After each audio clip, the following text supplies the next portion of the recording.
With a knot in my stomach, I step into the building that houses the company. I replay the scenario in my mind over and over, wondering how best to apologize to the CEO. My whole body is icy cold, my knees tremble, and my heart is pounding wildly. I force a smile onto my twitching lips and, opening the door, I greet loudly, "Good morning. I'm very sorry for what happened yesterday." I bow my head deeply and feel all eyes in the room turn to me.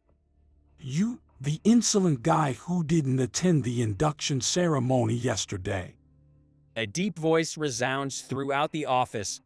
It's President Johnson. Lifting my face, I see he's visibly in a foul mood, glaring at me. I attempt to explain, but am cut off instantly. Employees who still act like giddy college students can get out. We don't need you in our company. Everything goes black before my eyes. After much hardship, I finally managed to join the company, and I deeply regret what I've done. I was raised by my mother alone. She worked multiple jobs, not wanting me to have a hard life, and allowed me to go to high school. I intended to repay my mother's kindness by working right after graduation. But if you genuinely want to work right after high school, Jack, I won't say anything. But if you really want to go to college, you should go. Don't worry about the money, we'll manage somehow. my mother's words encouraged me, and I decided to pursue higher education. However, not wanting to burden her financially, I managed to secure as many scholarships as possible and take out student loans. While attending college, I wanted to help financial support for the household through part-time jobs, but just making ends meet was a struggle. I wanted to start working as soon as possible to give my mother a break. However, my job hunt, which began in April of my junior year, could have gone better, and all I received were rejection emails. Some companies did not even contact me, making me feel worthless. Amidst all this company finally gave me a chance, and I was brimming with hope, ready to work my hardest. I couldn't attend the induction ceremony due to an unexpected incident. Can't believe you're a working man now, Jack. You've grown up. My mother said with a sentimental tone on the morning of the induction ceremony, to which I playfully acted annoyed to hide my embarrassment. Enough already, how often will you say the same thing? In reality, I was more excited than anyone else, and I had been eagerly waiting for this day. To avoid being late, I left home early. On the way to the subway station, there was a river bank where you'd typically see people walking their dogs or jogging, but this morning, it was deserted. As I was enjoying the fresh air on my walk, I heard a small scream accompanied by an unusual sound of water splashing. Turning around, I saw a little girl drowning in the river. The shock froze me in place for a moment, but almost immediately, I was running toward the river. I took off my jacket and threw my bag aside before diving in. I had been part of the swim team in high school and was confident in my swimming abilities, but I hadn't expected swimming in clothes to be so challenging. Nevertheless, I frantically paddled my way toward the girl. When I reached her, she was utterly exhausted, her movements feeble. I watched her sink in front of me, dive in, and pick up her limp body. Despite the buoyancy that should have been at play, the little girl felt as heavy as lead. She was unconscious. Immediately, I called for an ambulance, scanning around for anyone who could lend a hand. That's when I noticed the sign for an AED by the restroom storage, and I dashed to grab the device. I'd taken an AED training course back in college, but I'd never had to use it in a real-life scenario. Yet, my mind was occupied with the desire to save the life that was potentially fading right before my eyes. I applied the child-sized pads and pressed the switch. Praying for the ambulance to arrive quickly, I performed CPR relentlessly. During this time, people walking their dogs or jogging would pass by. They'd look over with worried expressions but keep moving, as if this had nothing to do with them. I couldn't help but feel a sense of dread, wondering what would have happened if I hadn't stepped in to help the girl. Finally, with a piercing siren, the ambulance arrived and the paramedics quickly began assessing the girl's condition. There was no contact information for any family members among the girl's belongings. Worried, I decided to accompany her out of sympathy.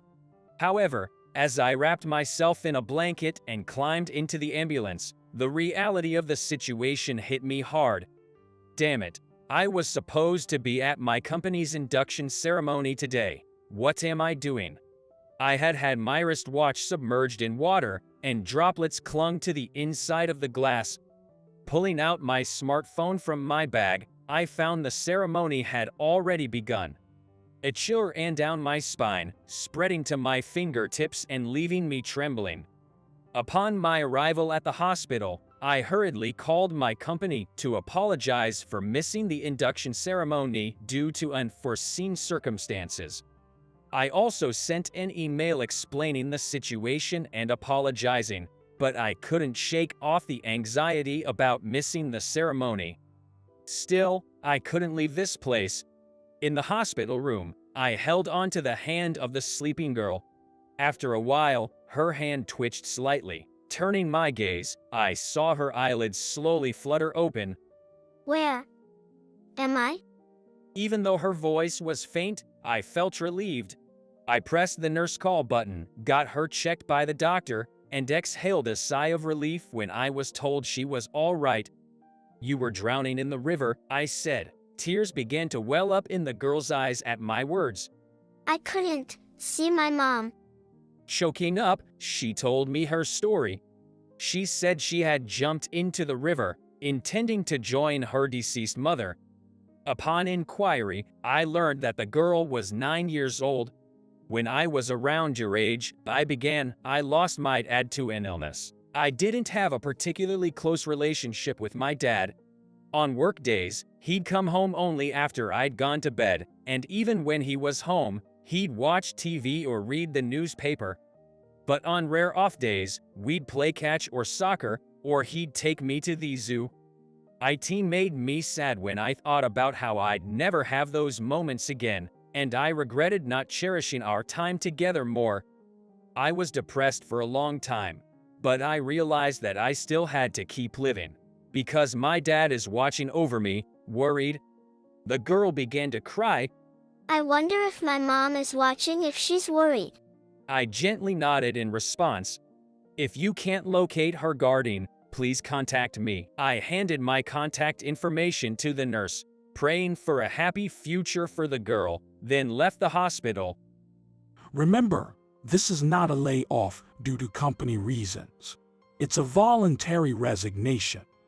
President Johnson pointed his finger at me. I'm quitting this company without working a single day. This morning's image of my mom's smile tightened my chest. Just then, a woman entered with a pale face. The president's secretary. President. What is it? You're loud. The president responded with an annoyed look. It's a crisis. Congressman Michael Harrison has come to visit. Even someone like me, who doesn't know much about politics, had heard his name. He is a state congressman who has announced his candidacy for the upcoming state governor election and is said to be the leading candidate. He is a prominent politician. For the president, who runs a construction-related company, it would be desirable to be on good terms with such a prominent politician who is a local celebrity. What? Why here? Well, it doesn't matter. It's a chance to make connections. Show him in immediately. The president showed his excitement, then glared at me. Hey, a VIP is coming. Get out of here immediately. I was completely treated as a nuisance. There were no arrangements for my seat, so I was going home with my bag. The door opened as I was about to leave, and Congressman Harrison entered.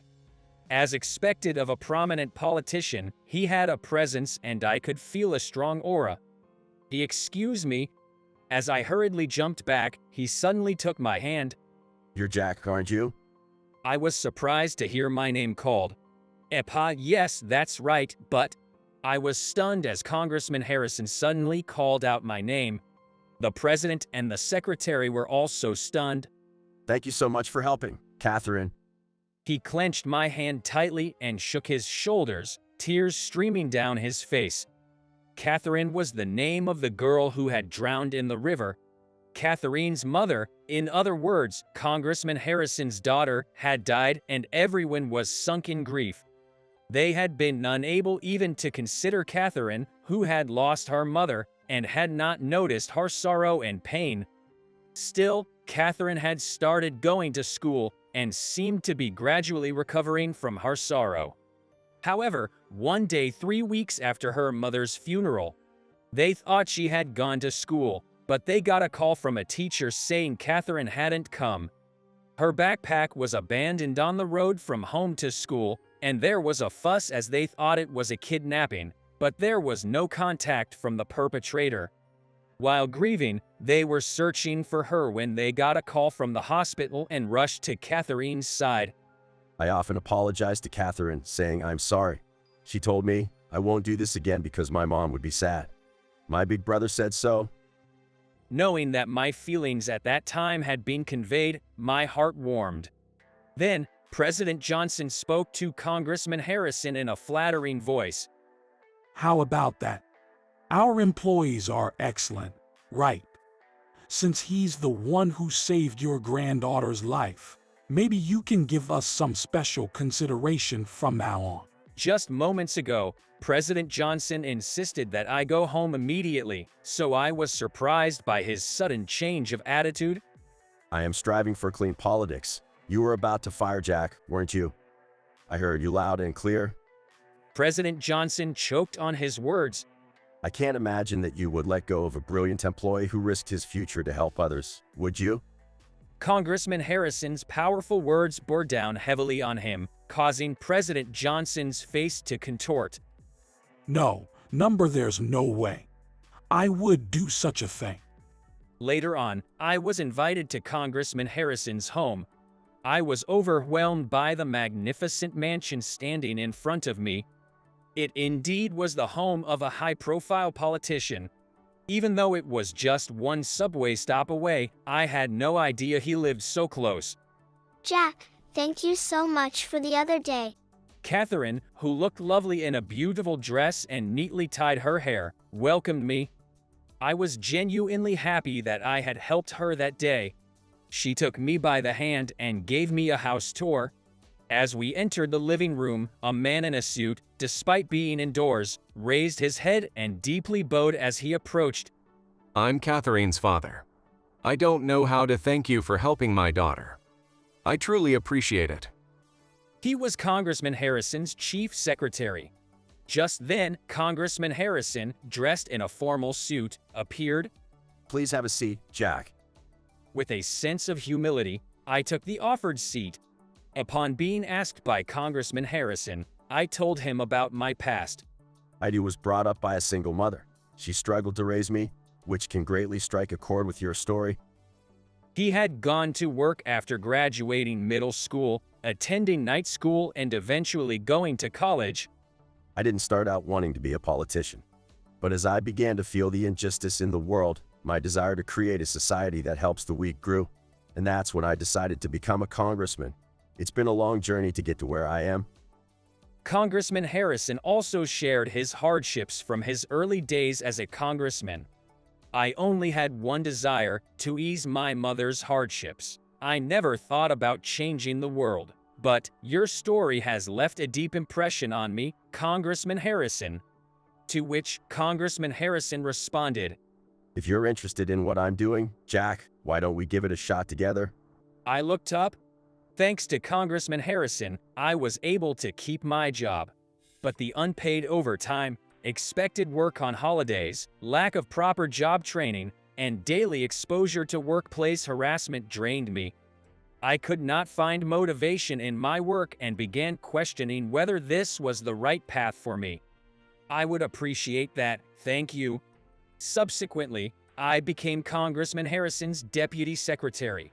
When my mother heard the news, she was taken aback. Oh my, I can't believe. It's fascinating how life works. There must be some divine intervention. Speaking of divine intervention, President Johnson's company was making the news for its explicit collusion with politicians. To change such a society, I intensely wished for Congressman Harrison to become the state governor. Campaigning for the governor's election was extremely busy, working from morning till midnight. But everyone was united in their pursuit of victory, and I felt a sense of purpose. The suspense of waiting for the election results was nerve-wracking. Hearing of Congressman Harrison's victory, I was overjoyed and tearfully embraced everyone. I had never experienced such excitement, not even during my student days. Catherine was also there at the venue. Congrats, Grandpa. Catherine handed a bouquet to Congressman Harrison with a bright smile. Harrison, all smiles himself, lifted her in a warm embrace. Having almost lost my job and unable to attend the induction ceremony, I felt my life was over, but after meeting the congressman, a new path opened up before me. I cherish this connection and am determined to help Congressman Harrison in his mission to build a world that looks out for the vulnerable. I aim to contribute a little to this noble cause. My name is Kevin Miller, 29, and single. I work as a researcher at a major pharmaceutical company. I graduated from a famous national university's pharmacy department and got the job I've always wanted, with a salary and bonus that's more than enough. Living in a lavish apartment, perfect for a single person, surrounded by friends, my job is both challenging and fulfilling. Now, anyone might think when hearing this, man, he's got it all. But, in reality, I have no parents. When I was a baby, I was involved in a car accident and I was the only survivor. Having no relatives or grandparents, I was raised in an orphanage. The caretakers were kind and I didn't feel lonely since there were many other children in the similar circumstances, but it wasn't what you'd call a privileged environment. I had 3 meals a day, a roof over our heads, and received basic education. I was grateful for that, but not being able to study as I wanted was tough. In the orphanage, children were expected to move out and be on their own by 18, so going to college seemed like literally just a dream. I loved to study, so this was the hardest part for me. Then, there was a helping hand known as Daddy Longlegs. I don't know who or where he's from. He made regular donations to my orphanage, and hearing about my exceptional performances in middle and high school, that he or she has decided to fully sponsor my college tuition and living expenses. When I was in my senior year of high school, the head of the orphanage told me this, and I remember pinching myself multiple times thinking, is this a dream? However, there were conditions. I need regular reports on your grades. If they're not up to par, I might stop the support. And please don't ever try to find out who Daddy Longlegs is. Though I wanted to thank him/her someday, I agreed. I believed graduating with honors would be the best way to repay him, so I focused on my studies. As a result, I graduated with honors and got a job of my dreams and lived my life. Yet, I still don't know who Daddy Longlegs is. I believe the best thing I can do is develop effective medicines to help those suffering from illnesses and work hard every day. Then, one day, I was called by my boss. Nervously thinking that I have made a mistake at work, I went to his office, only to hear something I have never imagined. Kevin, do you have a girlfriend? No, not right now. Great. How about meeting a young lady I know? Excuse me. Apparently, the daughter of a close acquaintance to my boss runs a medical equipment company and it seems like he wants to meet me. Of course, I don't know this woman. I wondered why she'd be interested in me, and before I could say anything, my boss continued. I want you to hear the details from her directly. Can you do this for me? I couldn't refuse. And plus, I was also curious. Why on earth would she want to meet me? As I agreed, he told me the time and place. He told me not to think too much about it, but she's the daughter of a major medical equipment company's CEO. So I decided to at least dress appropriately for the occasion. On the day, I went to this first-class hotel, through the pivoted door and headed to the designated tea room. Announcing myself to the receptionist, I was shown to my seat. The others had already arrived. It was my matchmaking partner, Ms. Catherine Thompson, and President Thompson. I'm sorry to keep you waiting. No worries, we just got here. I think it's natural to be here before time for occasions like this. While Catherine replied with a smile, Mr. Thompson seemed stern. I was sure about this. He was unwilling to this setup. While not sure what to do, I ceded. After exchanging brief introductions, we started with a casual small talk. Catherine gave off the vibe of a refined lady, but she was friendly, cheerful, and had an infectious, bubbly laugh. Her father, the CEO, seemed to be in a bad mood the whole time and didn't even try to hide it. Occasionally, Catherine would look at me with an apologetic eye. What a wonderful woman! By the time an hour had passed since our conversation began, I was completely captivated by Catherine. However, she was obviously out of my league. I felt a bit down, thinking that this must all be some kind of mistake. Why did you want to meet me? We've never met before, right? I asked a question that had been on my mind the whole time. When Catherine opened her mouth, the CEO cut in. I heard you're quite an accomplished man, especially for someone who grew up in an orphanage. Just out of mere curiosity, that is. The way he talked sounded like he was mocking me. It annoyed me, but I held my tongue.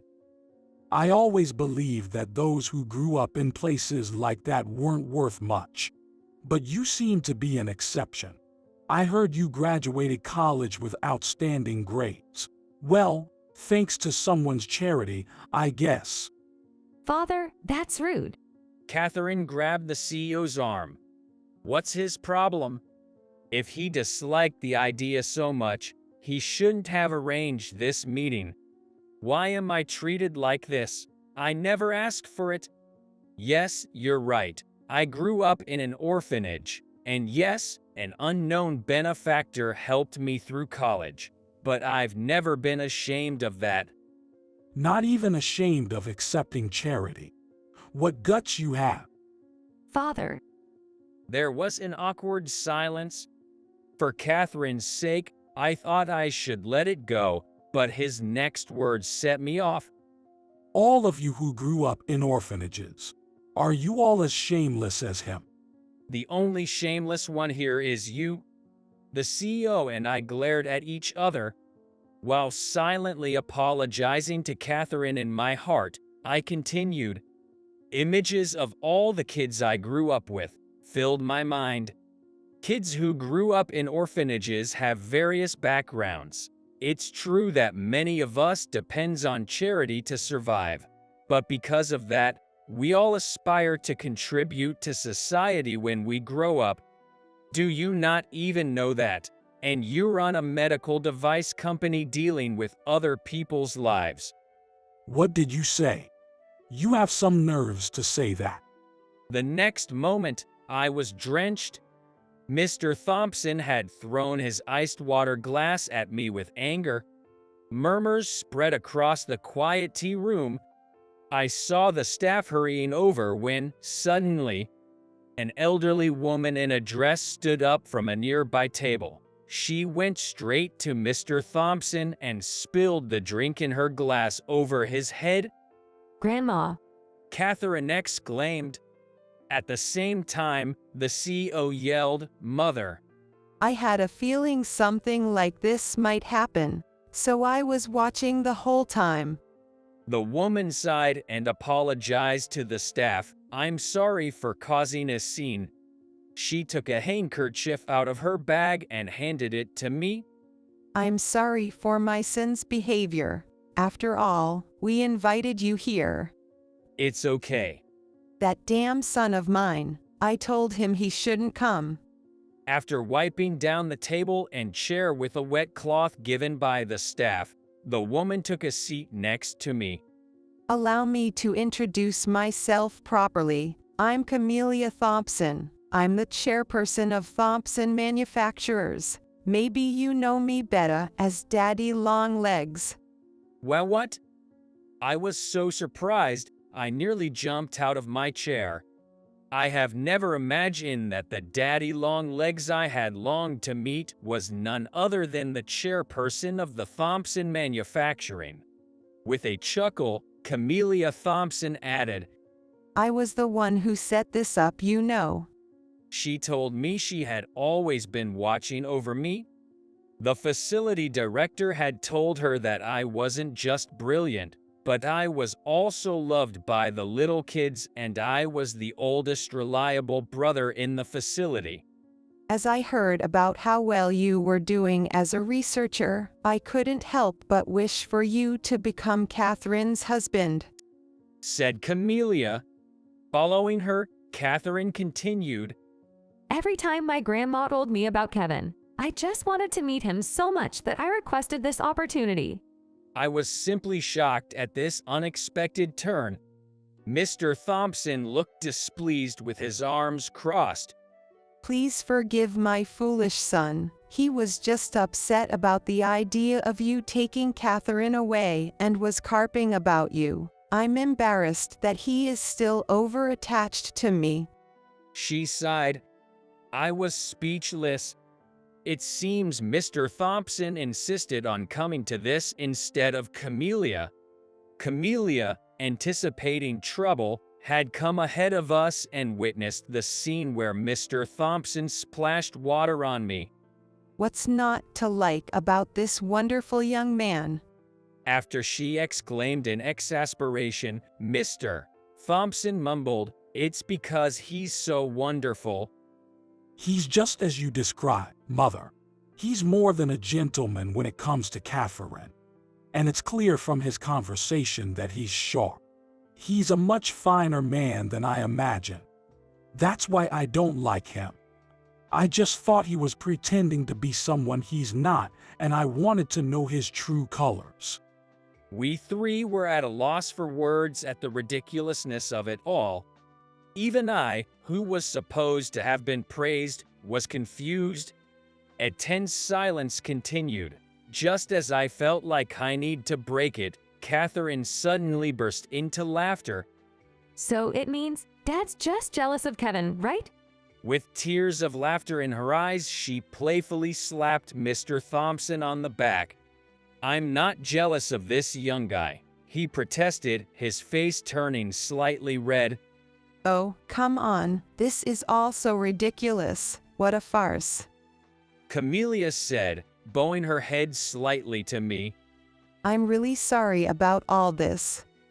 She apologized. No, please, I should be the one apologizing. I got up and gave a deep bow to Camelia. Considering all the kindness I had received, merely bowing didn't seem enough, but at last, I got the chance to thank the Daddy Longlegs. I could feel my entire body trembling.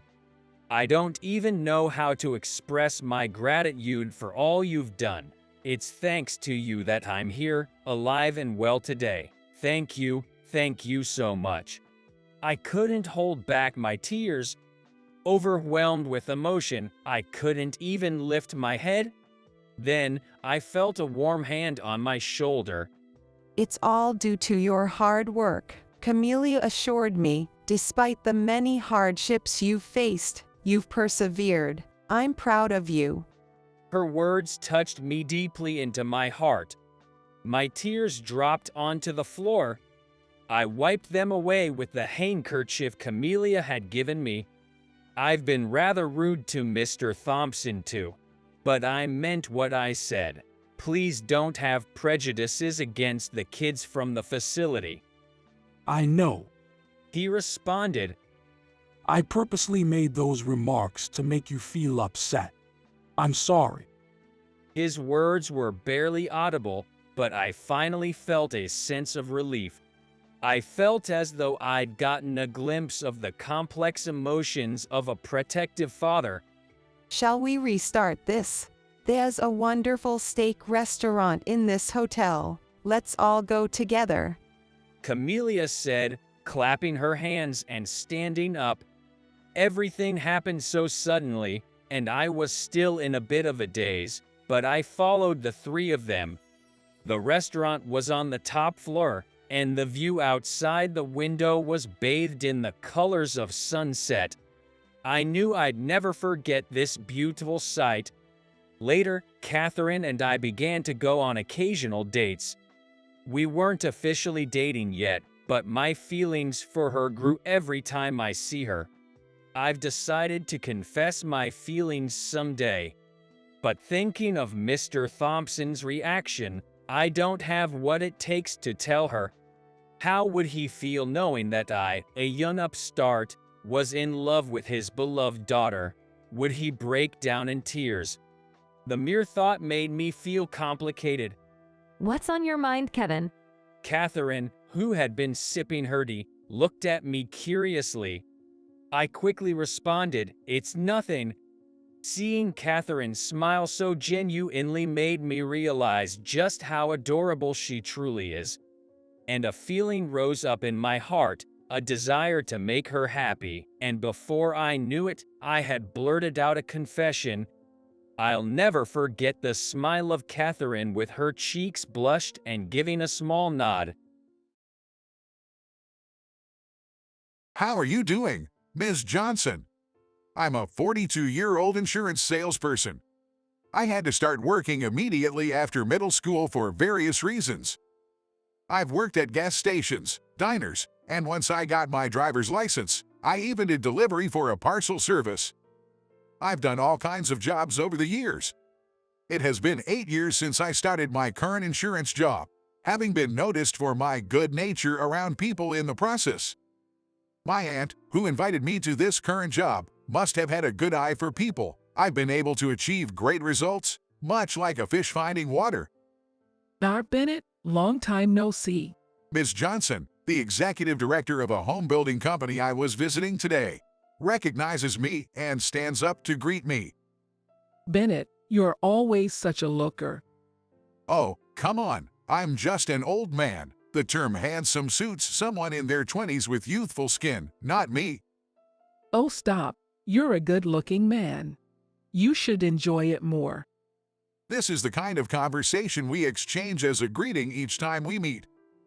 While many people call me handsome, it's a white elephant to me. Despite being sociable, I don't really enjoy being around people too much. I don't mind spending time alone. In fact, I find it comfortable. Since I was a child, I was a person of sensitive nerves who, conversely, would get tired and lose myself when I was around other people. That's why I need time to retreat into my own shell to protect myself. I don't want that time to be disturbed. I prioritize preserving my own territory over spending time with women. It would be rude for such a person to approach a woman just to satisfy my own needs. Today, I've come to introduce an insurance plan specially designed for all the ladies here. Upon my words, several female employees look up at me with interest. I go around explaining the plan to each one of them. Among them, there is one person who seems to dislike me. Without even having to directly look at their face, my sharp senses, which I've had since childhood, pick up on their prickly emotions. Ms. Johnson, I'll explain it to you as well. Oh, you're considering me as a woman too. Of course, Miss Johnson. She is happily making eye contact with the women around her. Today, I could secure 10 contracts in this company. Miss Johnson, thank you for your time today. May I ask a question? I pointed to the person who seemed to bear animosity towards me and asked her, could you tell me that employee's name? Oh, Mr. James Anderson. He's a second-year employee here. He's a newbie who transferred to this department 2 months ago. According to her, he's a very passionate young man who spent his junior high and high school days dedicated to baseball. Besides, he's also quite brilliant and is a promising newcomer from a reputable national university. If only he were more good-looking, our female employees would be all over him. Just like they were with you, Mr. Bennett. Well, I'm just the bait wearing a mascot costume. They just need to enjoy looking. To live together, someone sincere like him would be a better choice. I said goodbye to Miss Johnson, promising to see her again next month. When it comes to my days off, I have a routine. I head to the laundromat to take care of my pile of laundry, then I shop for a week's worth of groceries. I spend the afternoon reading one of the many books I've stockpiled. It may seem monotonous, but it's my routine.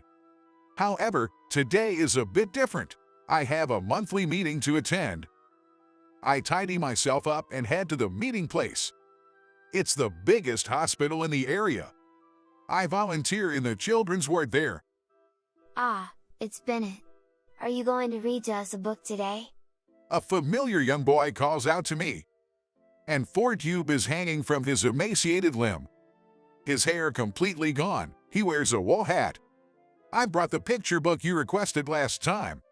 In the playroom where the children gather, I began reading aloud. Here, children with serious illnesses, including pediatric cancer, are undergoing long-term hospitalization. Even though they are battling life-threatening illnesses, kids hold bright eyes towards the future. What shall I do tomorrow? What fun things will happen next week, I wonder. Perhaps in a month, will my illness have improved? That's why they love stories about the future. Today's story is about siblings who move to a new home and transform an overgrown backyard into a beautiful flower garden. In this story, there's a boy in a wheelchair living in the house next door. The boy, who was stuck at home and couldn't go anywhere, gradually wants to participate as he realizes that the scenery he sees from his window is changing beautifully and that it's being created by a kid his own age. It's a story about finding friends and hope. That sounds nice. I'd like to create a garden too. The children start talking about the kind of gardens they would like to create. Some want a garden with a fountain. Others think it would be fun to have a garden full of fruit trees so they can eat from them every day. The children's creativity knows no bounds. They promise to draw pictures of the gardens they want to create by the time I come back next month. Now, I also have something to look forward to until next month. That's exciting. What kind of garden would you like, Mr. Bennett? Let me see. How about a garden with a big tree with a hammock for leisurely naps? The children burst into laughter at my response. They know that I enjoy taking naps. I spent about an hour with them, then said my goodbyes, promising to come again next month. They bid me a sorrowful goodbye, accompanying me all the way to the entrance of the ward. Mr. Bennett, come again next month, okay? Yeah, I promise I'll come. As I waved goodbye, a doctor who happened to be passing by called out to me. Bennett, you seem well. Dr. Barnett, it's been a while. It's just the right amount of time since we last met. Dr. Barnett is the doctor who took care of me when I was a child. When I was in the 6th grade of elementary school, I was diagnosed with pediatric cancer. It was leukemia. Suddenly, my body became heavy, and I was always tired. I couldn't play or go to school like I used to. After I was diagnosed, I was in and out of the hospital repeatedly, and with each chemotherapy treatment I received, my body fell apart even more. On days when I had to hold my stomach in the bathroom because it was so painful to swallow saliva due to numerous mouth sores, There were times when I thought it would be better to die. The ones who saved me were Dr. Barnett and his son, who volunteered and played with the children. His son taught to study and even how to get along with the girl I liked in the ward. He is a reliable older brother, and who stayed with me, holding my hand when times were tough until I could smile. That's still my ideal image of a person. And to get a little closer to that image, I'm doing volunteer work. By the way, Ms. Johnson, whom we discussed the other day, decided to transfer to our hospital. Really? I'm relieved that you'll be looking after her. Thank you. I bowed to Dr. Barnett, whom I hadn't seen in a while, and left the hospital. A month later, I was on my way to a home builder for work, this time to introduce insurance for men.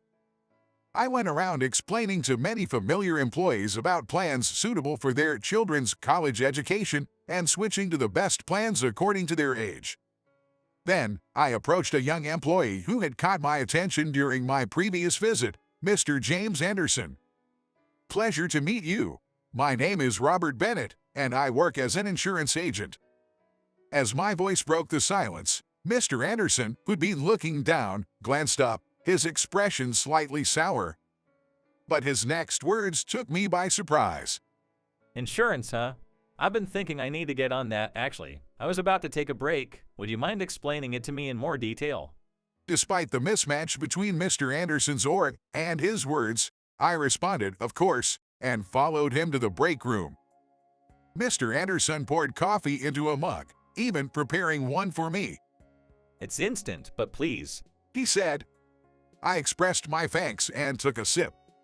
However, the taste was far from what I'd expected. As I struggled to swallow, Mr. Anderson chuckled, watching me with amusement. He then sipped his coffee leisurely. I put a bit of salt in it for purifying you. Ah, I see.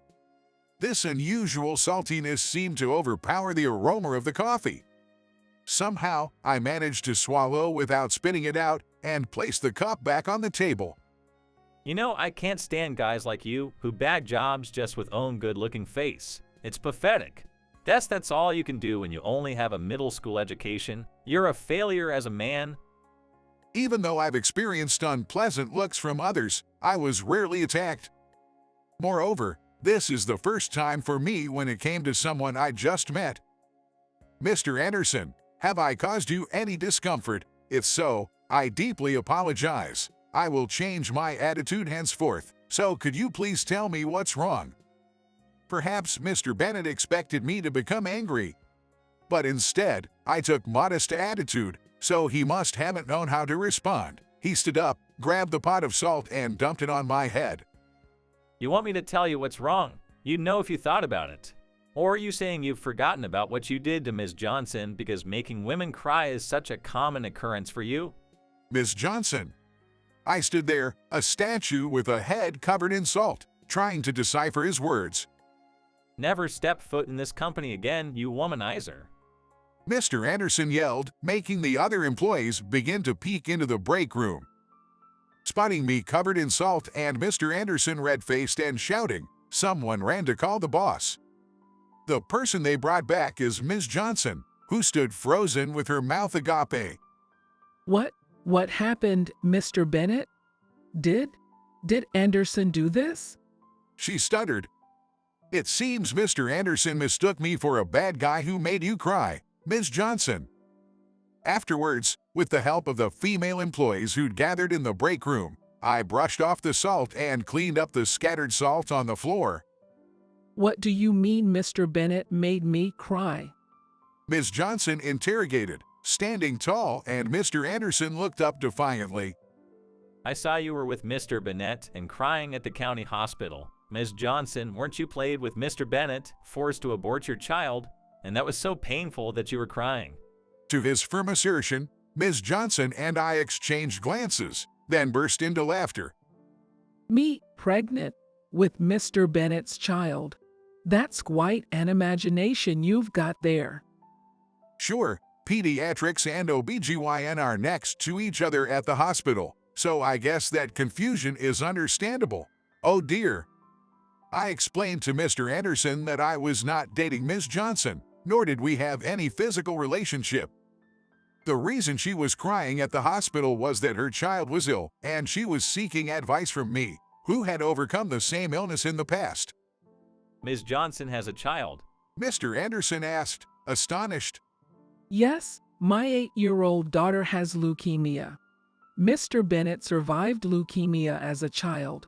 So I've been asking him for advice, and he introduced me to a good doctor. Upon hearing Ms. Johnson's explanation, Mr. Anderson, realizing his big misunderstanding, turned pale and bowed his head. I'm truly sorry. I said some terrible things. How can I apologize? It's okay as long as you understand. It's true that I only finished middle school and that I've got a cocky face, I replied. No, I didn't mean. Mr. Anderson and Ms. Johnson kept bowing their head in apology to me. Then I made a suggestion to Mr. Anderson that he should join us for the hospital volunteer work next month. Oh, Mr. Bennett is here. And who's this gentleman? This is Mr. Anderson. He's good at baseball. Any kids want to play catch. Mr. Anderson was a little awkward at first, being around the sick children, but gradually he became more comfortable and started to play and laugh with them. I had no idea that you are involved in these kinds of activities. Moreover, you are less popular with the ladies than I am. All right. Spare the unnecessary probing. Please play with the kids. The rather unexpected experience of being covered with salt on my head, but as a result, it seemed like I made some new friend among the volunteers. Sometimes, people judge others based on appearances or assumptions. However, these misunderstandings can always be resolved through conversation. I'll introduce you to a quiet girl I know next time, Mr. Bennett. While he is a rather nosy bunch, I think I'd like to enjoy his company and go along with it. My name is Ethan Harper. I still vividly remember the visit to the candy factory my school organized when I was a child. That factory, brimming with the scent of sweetness, mainly dealt with chocolate confections. While all of my classmates were enthusiastically tasting the candies, eyes sparkling with the realization, we eat these all the time, but they are so much better fresh. I remember thinking, could this brown stuff really taste good? Then, presumably a factory worker, an older gentleman approached me. Aren't you going to eat? It'll melt, you know. Does this melt? Well, it's chocolate after all.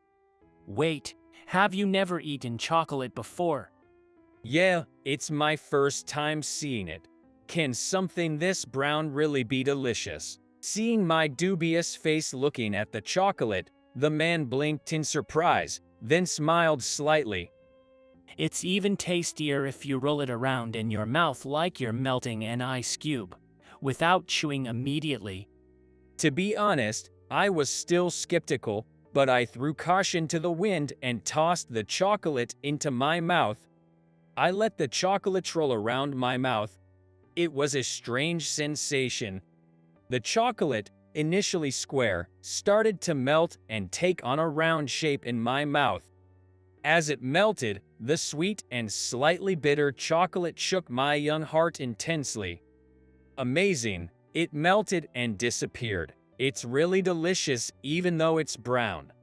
As I was immersed in the wonderment, the man proudly puffed out his chest and said, "This is the most beloved chocolate product in our company." My family was, in a nutshell, po. We still had regular meals and were able to go to school. However, I also had a younger sister, so our financial situation was always precarious.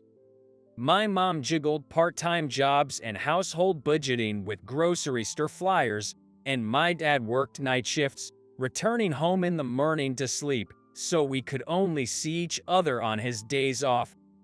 Even when I was small, I understood that we weren't in a position where I could casually say, "I want to eat candy." After graduating from high school, I decided to find a job. My younger sister was still in elementary school, and I wanted to give back to my parents. When I consulted with my dad about this, he said, "Ethan, are you sure? You know what? Some people might look down on you for only having a high school diploma, but I was determined. It wasn't just about doing good things and paying back my parents. I had a secret passion for chocolate since I was a kid. I may not be able to become a chocolatier, but I wanted a job related to chocolate. I was so profoundly moved by that chocolate on the day of the school outing to the chocolate factory, which sparked a dream. I got an interview with the same chocolate company where I visited that day and got hired. In the beginning, I mainly had menial tasks and often felt down due to the unfamiliar tasks, but as I gained 3 years of experience, my responsibilities grew and I even started to handle important tasks like negotiating with clients. That's when it happened. I was called in by the CEO. After knocking on the door, I entered the CEO's office. "Hey there," the CEO greeted me casually, while I was completely intimidated. May I know why you called me today?" I asked nervously. This was my first time meeting the CEO since the job interview. Seeing my anxiety, the CEO burst out laughing, then chuckled heartily. You're still as skeptical as ever. Huh, what do you mean? You were still an elementary school kid then, so it's understandable if you don't remember. It's me, the one who spoke to you when you visited our factory and tried the chocolate. It's me.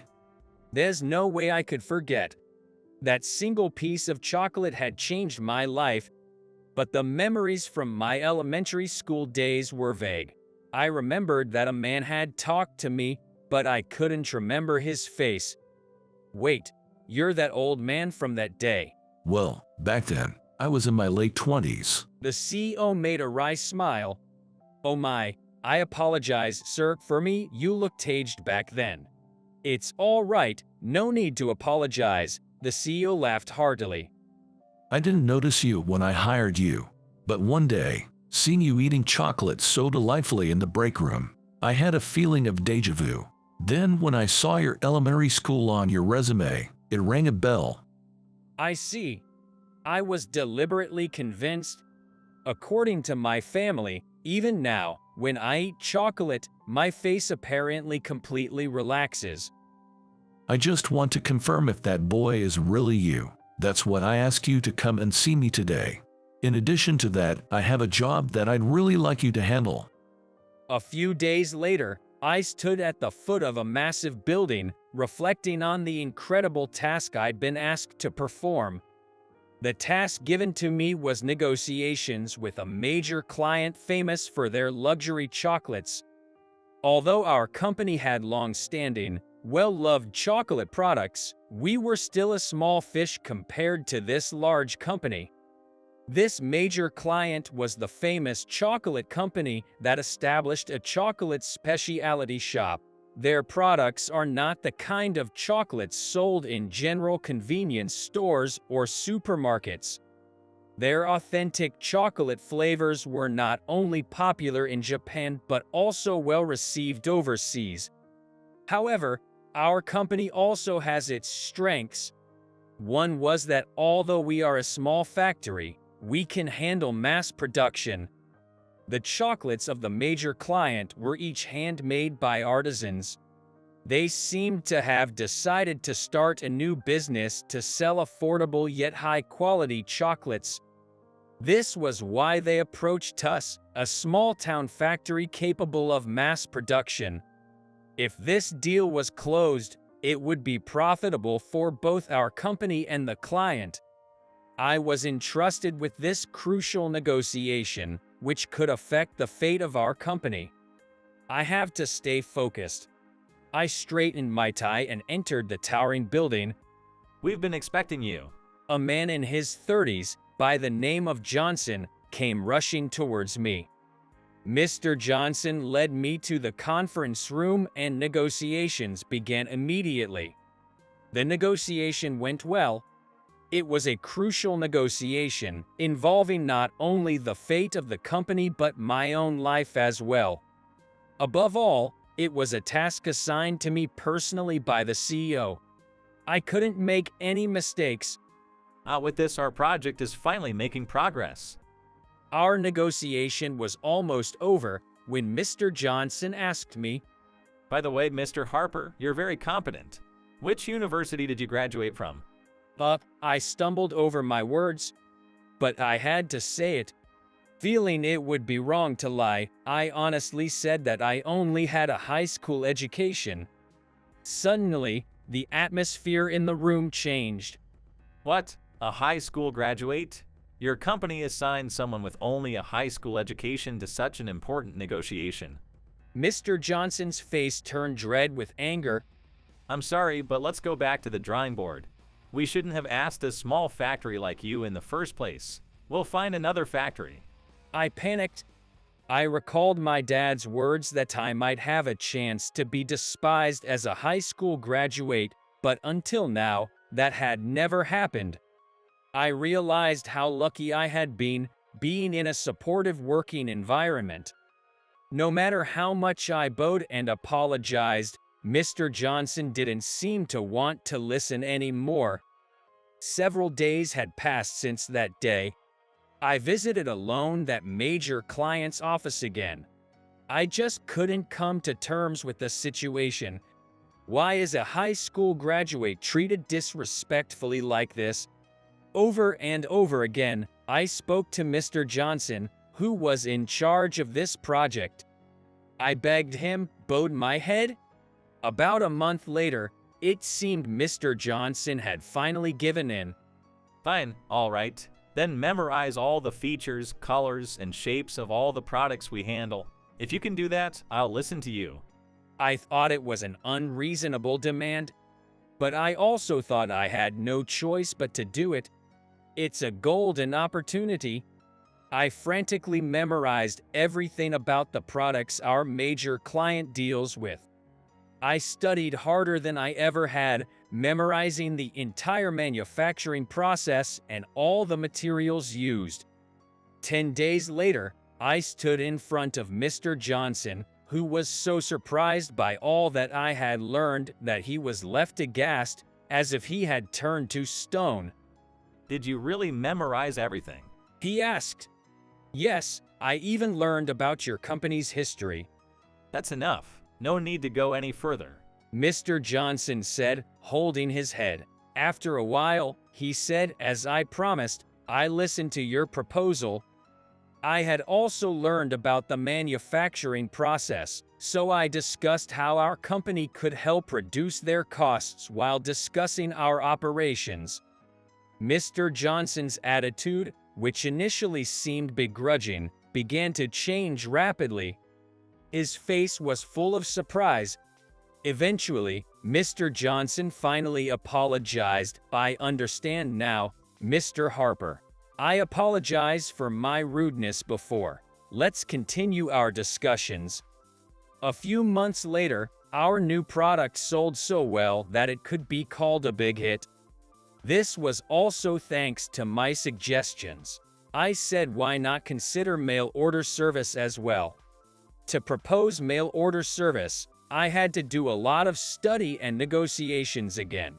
But thanks to the television coverage that promoted high-end chocolates delivered to your doorstep, the product flew off the shelves. Today was the unveiling party for our hit product. The dance hall of a hotel was reserved, and the invitees included those involved with the product, clients from other companies, of course Mr. Johnson, and our CEO. And for some reason, I was invited to a party. It's not really my scene. I protested, but the CEO said, "This success wouldn't have been possible without you, please come." I thought it would be rude to decline. Although I felt out of place, I had confidence in the product I worked on, so I was able to be there. Then, a drunken man from a client company, who had nothing to do with this project, pointed at me and staggered towards me, bellowing, "Just a high school grad. He only graduated from high school. Isn't this fancy party a bit too much for a high school grad kid? He said, mocking me. Mr. Johnson understood, but everyone else. They mocked me just because I only had a high school education. I was understandably pissed off. Then it happened. Please stop. Don't mock Mr. Harper. Mr. Johnson intervened between me and the man. Johnson, I believe a person who only has a high school education is kind of questionable. Don't you think so? The man was surprised when Mr. Johnson intervened, but he kept mocking me. Johnson gave a wry smile and said, well, initially, I too was skeptical about having a high school grad as the project led, and I was looking down on him. So I can't really say anything. But he is a very hard-working man. He knows our products better than our employees now. He always comes up with innovative ideas. I didn't realize he respected me so much, and I found myself teary-eyed. Everyone in the hall was looking at us, wondering what was going on. When I looked back, I saw our CEO standing there. President. As I spoke to him, he just smiled gently. He stood in front of the man and began to speak calmly. I don't think academic background matters. I was charmed by Mr. Harper's personality and entrusted this negotiation to him. He persevered even when he was mocked. The fact that we can host this party is proof that his persistence and hard work paid off, don't you think? With Mr. Johnson's words earlier, and now this, my heart was filled with a strange warmth. What I've done wasn't in vain. Applause broke out from somewhere, and it spread around me. I was full of joy as if I might die tomorrow. A few days later, I wanted to let my family try our products, so I brought home a big bag of them. As I was talking about the party the day before, I said, I'm really surrounded by good people, huh? Then, as my father tasted the new chocolate, he said, no, it's your hard work. Like your boss said, your persistence and hard work created this delicious thing. I didn't expect my father to say such a thing and was surprised, huh? The only thing you lack is confidence. You've become capable of creating something this good. Have more confidence. I was taken aback when he gave my back a big slap. I choked a little, but the dull pain on my back felt oddly warm. My younger sister, who had just become a middle school student, also said, brother, this is so delicious, as she enjoyed the new chocolate. Seeing my family's happy faces, I found myself smiling softly. When I came back from lunch, I found my mom causing a scene near the office stairwell. There she was, clad in her cleaner's uniform, bowing and apologizing to the boss's daughter, who was soaked in her suit. It looked like she was on the brink of kneeling down to apologize. My mom, a single mother, had been raising me while juggling part-time and temp jobs for years. To make her life easier, I hustled to find a job and managed to land a full-time position at a well-known, leading company in the industry. Now that I could earn my own money, I wanted my mom, who had struggled so much, to quit her job and take it easy. However, even though I was an employee at a large corporation, my salary wasn't so high because of my career. You have to pay off your college loans, right? If I quit my job, we'd be living hand to mouth just like we used to. With that said, my mother continued to work after I entered the workforce. Then, about 2 years later, she started working as a cleaner at my company. After her temp contract ended, she had applied for a cleaner position that was open, and coincidentally, she was assigned to work at my company. Both of us were surprised at first, but now we're used to seeing each other's faces at work. My colleagues know that the cleaner lady is my mom, and they greet her whenever they pass by her in the hallway. There are so many good people at your company, she happily said when she first started working there. Despite how cheerful she seemed at work, now she was bowing and apologizing to the president's daughter, whom I'll call Sarah, on the stairwell landing. How are you going to fix it? This is an important suit. Now it's all dirty. Exclaimed Sarah, whose custom-fitted tailored suit was thoroughly wetted. On the floor, the buckets were scattered and water was floating just like a pool filled with trash. It seems my mom had accidentally splashed Sarah with the dirty water in the bucket. Sarah, the company president's daughter, joined the company a year after me, and everyone handled her delicately and cautiously. I haven't personally met Sarah, but I've heard she's a down-to-earth, well-mannered woman, despite being the boss's daughter. However, people don't know how to interact with her because she's the president's daughter. Thanks to that, she's a bit of an outsider in the company. And now, she was lashing out at my mom, the apologetic cleaner, with her shrill, piercing voice. I'll have the management company fire you. I'm deeply sorry. My mom replied. In a panic, I rushed over to help my mom, bowing alongside her. I am extremely sorry. What? Who are you? I replied without raising my head. This woman is my mom. I'm really, really sorry for what she's done. We'll cover the dry cleaning costs, so please, can you not fire her? I don't need your money for dry cleaning. But please accept it. I pulled out some cash from my wallet. At that moment, Sarah looked at me with a puzzled expression. Ignoring her reaction, I pulled out some cash and offered it to her. On my face, there was a turbo burn scar. When I was a kid, I accidentally knocked over a kettle boiling on the stove and got scalded by the hot water. She must have noticed the burnt skin on my face. That's why she looked puzzled. Sarah didn't take the money, but just stared at my face surprisingly. Then suddenly turned around and walked away without saying anything. Wait, please. If you don't want money for the dry cleaning, at least let me give you a handkerchief. I chased after Sarah, figuring it must be uncomfortable for her to stay wet. I offered her my handkerchief. However, she didn't even glance at me. I'm fine, she said in a curt tone before walking down the hallway. I messed up. I stood frozen. It seemed like I had made her really angry. My mom looked disappointed and shrugged her shoulders. I'm sorry. It's all because I wasn't careful. She's the boss's daughter, isn't she? I'm sorry if I've made things difficult for you at work because of me. It's okay, Mom. Don't worry about it. I couldn't really believe it was okay, but I didn't want to see her upset anymore, so it was all I could say. I worked the rest of the day with a heavy heart. Treading on thin ice with the boss's daughter, I feared an imminent cautionary note. Word of the incident had already circulated throughout the entire company. Because of the burns on my face, I was easily remembered by people who did not know me, and the next day I was already famous within the company as the person who had upset Sarah. Moreover, my colleagues, who didn't want to offend the boss or his daughter, started to avoid me. I let out a small sigh. It was just as my mom had worried. I started to feel really uncomfortable at the office. 2 weeks after the water incident, I was finally called into the boss's office.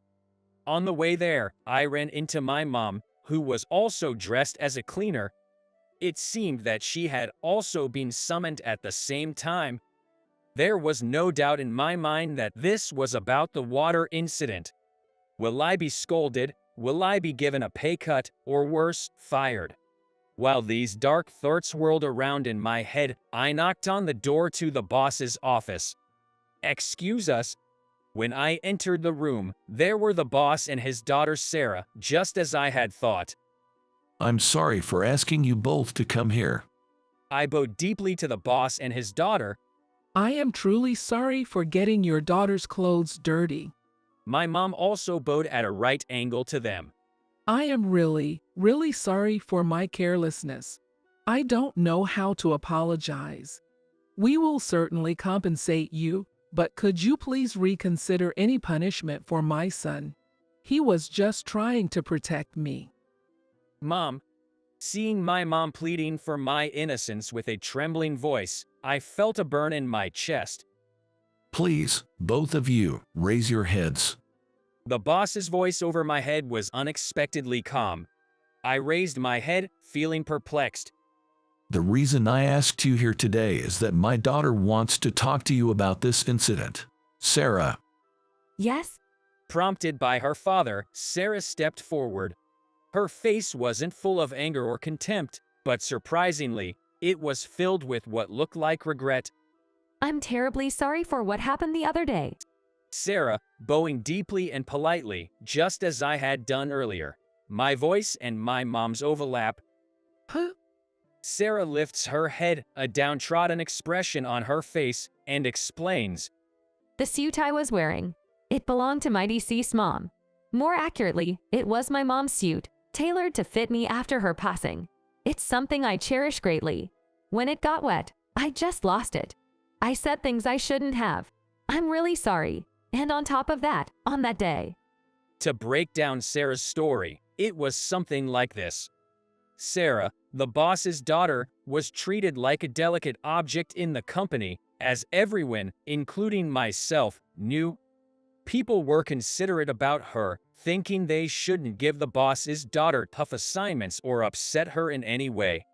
This resulted in her not getting much work in her department and being relegated to simple tasks. Sarah was fed up with such a daily routine. I wanted to take on more challenges. I wanted to earn recognition through my own efforts, to carve out my own place in the company. For Sarah, the constant consideration she received because she was the boss's daughter was nothing but a burden. So, one day I told my supervisor, please give me a chance.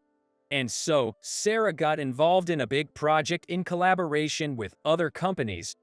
When she got a grasp on the project and could follow the meetings smoothly, Sarah was assigned to prepare an important presentation. It was her first big assignment, and wanting to give it her all, she had her mother's suit tailored and wore it to the presentation as her battle dress. That was the day when I got splashed with water. The presentation she gave in her mother's suit, however, didn't go smoothly due to her nervousness and lack of experience. Of course, I didn't expect everything to go smoothly from the start. But the shock of not being able to fulfill my role, even after I was given such a big job. And then, when she was feeling down and returned to the office, my mom accidentally splashed her with dirty water from the floor cleaning bucket when she slipped on the stairs. All these incidents added up and caused Sarah to lose her temper. I'm really sorry. I lost my temper, which isn't befitting of an adult. I couldn't control my emotions with everything going wrong. I yelled and caused such an unpleasant scene for you. I truly apologize. Oh, it's not like. My mom looks flustered as Sarah bows her head again. I'm the one who should apologize. I stained your mother's suit. It's a very precious item, isn't it? I'm truly sorry. I don't know what I can do to make it up to you, but please, at least let me compensate you in some way. It's not a big deal. It's all right. The one who said that was the boss. I've sent it for dry cleaning now, but they said the stain should come out easily. No need to compensate for anything. Please, don't worry about it. Oh, really? That's a relief. My mom breathes a sigh of relief. I wanted to thank both of you, said the boss. Hub. I asked him back. Thank us. It was only after hearing about this incident that I realized my daughter, Sarah, might be emotionally unstable. Until recently, she never had such explosive outbursts of anger. It made me realize that I need to make time to have a conversation with her. And it was only after talking to her that I came to understand that she was feeling uncomfortable and stressed at work. If it weren't for this incident, I might have continued misunderstanding Sarah. Looking at it that way, this incident turned out to be a blessing in disguise for me. Both of you gave me the opportunity to have a heartfelt conversation with my daughter. Thank you so much. Oh, don't mention it. The unexpected words of gratitude from the boss left Bob and my mom feeling both humbled and flustered. Then the boss turned towards Sarah and said, "So Sarah, you had something else you wanted to talk about with him, right?" Yes? Sarah nodded in agreement. Then, she pulled out a slightly worn-out amulet from her pocket. She presented it to me. Bob, do you recognize this amulet? The amulet had the words "academic success" was embroidered it. I looked at the amulet, tilted my head for a few seconds, and then, "Oh, Ido, is this?" I thought so. That was you, wasn't it? Sarah smiled with delight. A scene from a winter's day during my 8th grade flashed back in my mind. It was the morning of my high school entrance exam. I had been asked for directions to the hospital by a young girl about my age. The girl seemed desperate, admitting that she didn't understand the New York City's complex transit system. I knew the trains in New York could be quite confusing and wondered how I could explain it to her in the simplest way. In the end, I decided to accompany her to the nearest station to her hospital. I had left my house considerably early, intending to do some last-minute studying at the test venue, so I had plenty of time. As a result, however, I couldn't get to my studying. During the train ride to the hospital's nearest station, I learned about the girl's circumstances. Her mother was hospitalized at the hospital we were heading to. Her father was usually busy working to cover her mother's medical bills and had no time to come home. So, she lived with her grandparents on her father's side in the countryside and hadn't visited New York since she was in elementary school. She had received news last night that her mother was critically ill, so she had taken the earliest train to New York. That's why she wanted to get to the hospital as soon as possible. But she got lost in the intricate transit network of New York. She was genuinely thankful to me for helping her. As she raced through the ticket gates at the nearest station to the hospital, I handed her the lucky charm I had with me at that time. I felt anxious sending her off alone with her tearful, anxious expression. But I had my own exam to focus on, so I couldn't go with her. "I'm sorry. This is all I have because I'm a student. I hope your mom gets better, with all my heart," I told her. The amulet had the words "academic success" engraved on it. "It was me who was lost that day," said Sarah. "I managed to reach the hospital after that, and I was able to talk to my mom for a little while. I think if I had been lost for another 5 minutes, I wouldn't have been able to see my mom. So I'm really grateful to that boy. I remembered him when I saw your face the other day, Bob." "This one, right?" I pointed to the large burn scar on my face.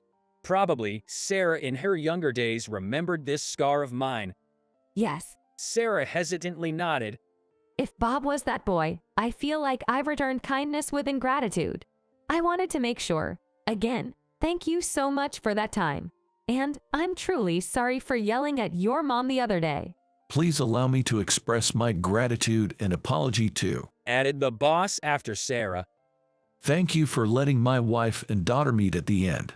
And my daughter was very rude the other day." Both the boss and Sarah bowed their heads to me.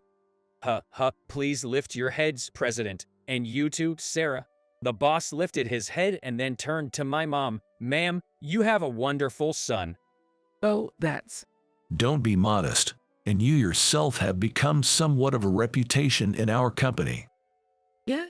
There's this cleaner who greets everyone very warmly. They say when you're greeted with a smile by that person, even if you're down at work, you feel more positive. I've been hearing such stories lately. That cleaner is you, isn't it? That's... I thought that might be true, on behalf of my mom who humbly fell silent. I've heard from my colleagues a few times, Mrs. Roberts, who does the cleaning, is really nice. Thanks to your diligent cleaning and warm greetings, I feel like the atmosphere of the company is gradually becoming cleaner. Somehow, that's the sense I'm getting.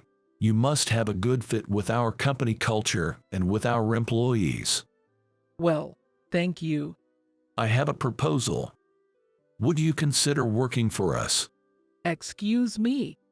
Right now, you're being dispatched from another cleaning management company to work here, right? How about we switch to directly employing you? You might have to do some administrative work, but it would make your employment more stable. Of course, only if you're okay with it. My mom and I exchanged surprised looks. Could such a thing happen? With a look of disbelief, my mom asked, "Are you sure?" Absolutely. I believe you'll become a great source of positivity for the company. From that day, the transfer process for my mom went smoothly, and a few days later, she became an employee working at the same company as of me.